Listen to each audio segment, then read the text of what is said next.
नमस्कार मित्रों, MW news में आपका स्वागत है। जैसे कि आप जानते हैं, इन दिनों इलाके में ग्राम सेवा सहकारी समितियों के चुनाव हो रहे हैं। जितने भी प्रत्याशी खड़े हुए हैं वो डोर टू डोर जा रहे हैं, जन समर्थन की अपील कर रहे हैं।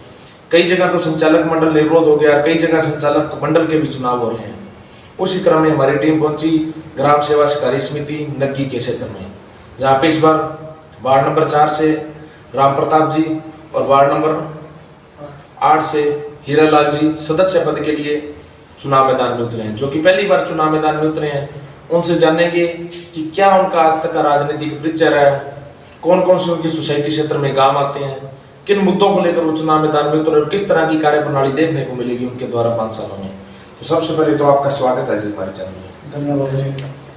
तो हीरालाल जी, सबसे पहले बात करेंगे आपके राजनीतिक परिचय की।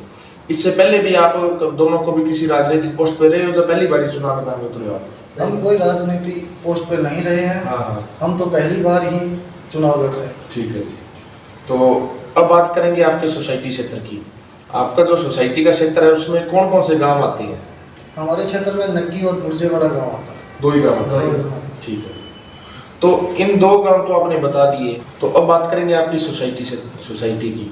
जो आपकी ग्राम सेवा सहकारी समिति 36H नग्गी है, वो किस तरह चल रही है? वो घाटे में है, नफे में है, या सामान्य स्थिति में चल रही है? सामान्य स्थिति में चल रही है। सामान्य में चल रही है। तो यहाँ पे किन योजनाओं का लाभ अभी यहाँ मिल रहा है आपके सोसाइटी क्षेत्र के किसानों को? अभी तो यहाँ एक RO प्लांट चल रहा है। ठीक है जी।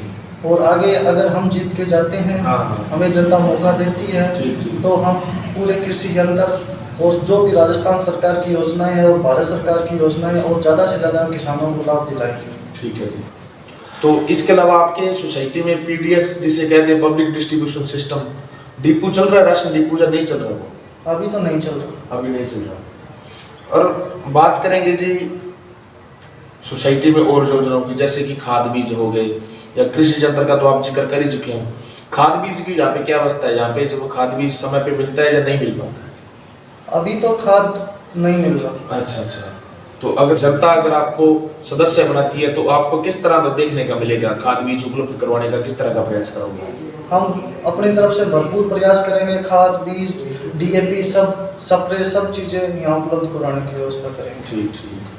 तो एक सब देखा जाए, जैसे आपका जो सोसाइटी है ये दोनों मंडियों से 20-20 किलोमीटर की दूरी पे है।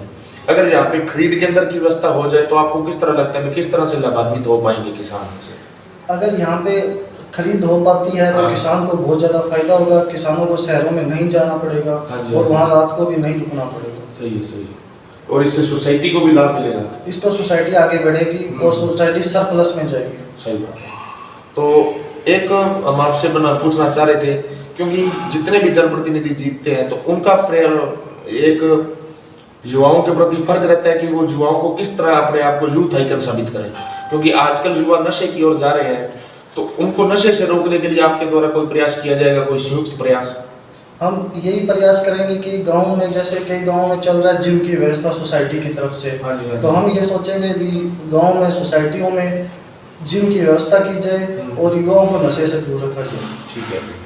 तो कई बार देखा जाता है कि जो लोग अध्यक्ष या सदस्य बन तो जाते हैं, लेकिन वो बनते सिर्फ नेम प्लेट के लिए, और दरवाजों पे, कोठियों पे, कारों पे, कई की तो सौभाग्य और ट्रालियों पर भी अध्यक्ष दिखा लेते हैं, लेकिन वो ग्राउंड लेवल पे काम नहीं करते। किसानों का ये चुनाव है और किसानों की उसमें बात नहीं होती, बात सिर्फ राजनीति की होती है। तो आपके इस क्षेत्र में क्या विचार है? हम वो लोग नहीं हैं, हम किसान परिवार से हैं और किसान हित की बात करेंगे। हम कोई राजनीति या ये कोई राजनीतिक पार्टियों का चुनाव नहीं है, ये एक सिर्फ किसान का चुनाव है। अच्छा। तो आप इसे किसानों के जो किसानों की योजना है उनका पूरा लाभ दे रहे हर किसान को, छोटे बड़े सब किसान को, हमारे लिए किसान ही सर्वमान्य है। ठीक है जी।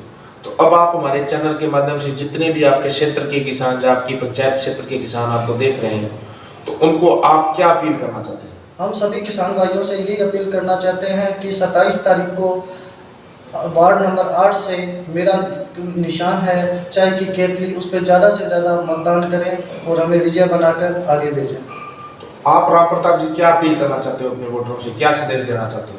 मैं भी वही संदेश देना चाहता हूँ अभी 27 तारीख को नारियल का निशान है। अच्छा। उस पर वोट लगा। ठीक है जी। ये है जी ग्राम सेवा सहकारी समिति वार्ड नंबर 8 से सदस्य पद के प्रत्याशी हीरालाल जी और वार्ड नंबर 4 से सदस्य पद के प्रत्याशी राम प्रताप जी, जिन्होंने हमें बताया कि किसानों की सेवा के लिए इस चुनाव मैदान में उतरे हैं।